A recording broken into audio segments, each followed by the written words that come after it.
Hi everybody, it's Kathy here, and we are being a part of the Rediscover Your Stash with Sarah Scraps, and the theme for March is chipboard. So we're going to product focus on chipboard. So I'm a little bit late, but I've got it done. This here is some Vicky Booten chipboard from her Where To Next collection. This one here is a Teresa Collins one that I've had for a very long time. Got some fussy cut flowers there. I have this photo of myself with my eldest son. He's 32 now. This was at my graduation when I got my degree as a teacher. And I've selected 3 pattern papers. Not one of them is from the same group of papers. They are all mixed and matched, and the way I chose them was to go by colour. Then I have got this chipboard from Scrapbook Fantasies that I am now painting with a black acrylic paint pen, and that's always a great tool to use when you're colouring in chipboard. And I do like to colour my chipboard because I like it to be part of the layout and blend in with the layout. So that's why I bought a series of acrylic pens to make that happen with acrylic paint. And it's so much easier, and it's easy to manage and cleanly colour in what you want to be in the colour that matches your layout. So I'm just making sure that that title is now completely covered, and I'm going to put those to the side to dry and then start working on the layout. Now I have cut in my frame, and it is a 1-inch frame. Now I know there are plenty of people who know how to do this, but this is for the beginners out there. And if you are a beginner or you're unsure, that's why I continue to show how to build my edges, so that people who are beginning, and I hope there are a few of you watching, that actually get to see how easy it is to build a layout quite easily. So I have cut off 1/4 of an inch from each of these pattern papers, and as you saw, there is a bit of a tear in that one, but that's okay. Because of the pattern, I am able to manipulate the paper to cover up that tear. Now I'm just taking off the edge of the papers here, and that's where I have then fixed it so you can't see it terribly much, and I have sealed down that layout. So that's my base, and it is the blues, and then I have chosen this blue floral, and I do believe that it is, let me see, it is an American Crafts, and it's Paige Evans. And I really do like that flower. It's Bungalow Lane, that's what it's called. And I actually have that as the bulk on this layout. Now I could have cut out some of the blue under it, but because I'm not going to use it on this layout, I'm actually just leaving it as a solid base. I have enough scrap. I don't need to keep accumulating extra bits where I don't need to. So I have also taken that 3rd piece of paper that I have, and I've cut down 2 strips. The first one here that I'm working on was 2 inches, and then I trimmed it down to the same size as the square, which is 10.5 inches. And I'm using my notebook Fiscus punch there to cut in that edge, and I thought the notebook is perfect because it is a school-based theme, being my university graduation. This one here I am then cutting down into fishtail banners, and I'm just choosing off the side there piece of scrap that I have to fill it in. I have that, what do you call it, a trapezoid pattern one, and I'm just looking for a 3rd one, and I end up going with a black geometric because I want a bit of pattern in it, not just a flat colour. And it was off to the side as well, and I'm able to put that into the layout.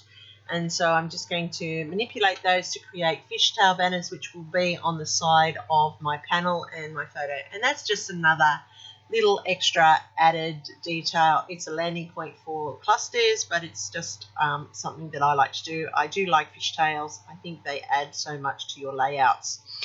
So I'm just manipulating it so that it's balanced and it will fit on that page but not overtake the whole length of the page. Most of it will get covered by that panel, and that's okay because it's just going to be a little addition out to the side. So I'm just having a think there how I want to place that. I'm really sorry that there was a bit of a dead spot there, but that was me thinking about how I want this layout to come together. So I now have that notebook stripped down the side. I'm going to add in this blue floral piece over the top, and then I am tucking in my fishtail banners underneath, and that's going to become, like I said, a landing point for my clusters later on. And it just tags in nicely there, and you can now see that I've dragged the yellow from the right over to the left, and it now is a balance in that layout. So out of this package here, which is a Teresa Collins one, I've had it for so long I cannot even begin to tell you when I got it. And I thought, perfect, it's chipboard, I'm going to use it. This one here is a ruler, how appropriate for school, and I'm going to put it down the edge of my notepad there. And then I'm going to go through my Vicki Boutin here. I purchased this pack recently on sale, and so I've got stars and hearts and titles and arrows and journaling blocks, which are labels, and they are in the chipboard. And it's really funny, when I was on my cruise with Vicki, she used to say that these ones in particular were very thick, and she liked to take some of it off with the chipboard at the back because it does make your page bulky. But that's okay, I'm not worried about that too much for this layout, given that chipboard is our focus. But yes, I can see what she means by how bulky it is, but it is very sturdy, which is good quality, so it's not wasted in that respect. I'm just going to start layering it up how I think it might look on this layout. Put the photo down, and then I've got all these little quotes here that says recorded today, write this down, and time spent with you. And this was my, as I said, my eldest son at the time. He was, so I'd just done my degree and I moved over, and I've just been teaching for about 3 months. I think it was April. And so he would have been about 16 months old at this stage, because I had him during my second year of university. So he felt that he needed to wear the mortarboard as well, because he'd been to university with Mum in her tummy, and then had actually come to some tutes thereafter when I had no other option, because my husband had been in and out of hospital at that time. So he felt that he deserved to wear the mortarboard that day.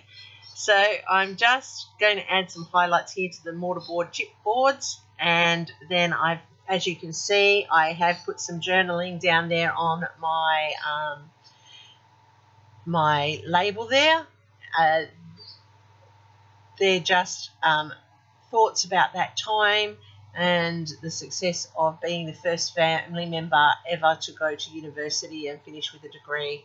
So it was pretty special for my family, my mum and dad in particular, and my grandmother who came as well, because I was the first member of all of our family ever to go through university.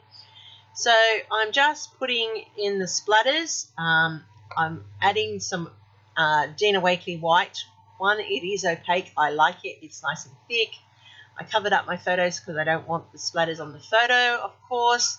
And I'm just putting them around the layout. As I say, I'm not very good at splatters. Mel is really good at splatters. I get it right sometimes, and then other times it just doesn't work for me, and I don't know. It's just a hit and miss in regards to me, but that's okay. I keep giving it a go. It turns out, if it doesn't, it doesn't.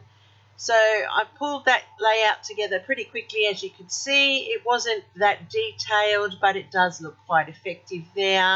I like the clock up in the top corner because it was an important time. It was a very special day, and there you can see how this has come together. And I really do like the faux stitching around there with the white, because that's making it all pop up off that edging, and it's finalising that whole framing of that layout. So we're all playing along this month with Sarah. We're using chipboard. Go and check out the full playlist that I have linked down below. Everybody who's playing has done something amazing on their layouts. I am a little bit late, but that's okay. I'm still getting it up. Thanks for all my subscribers who keep coming back. I really do appreciate you. And if you're new, hit that subscribe button so you can see something else. Happy scrapping, everybody. Here's my next video for you, and I'll see you in the next one.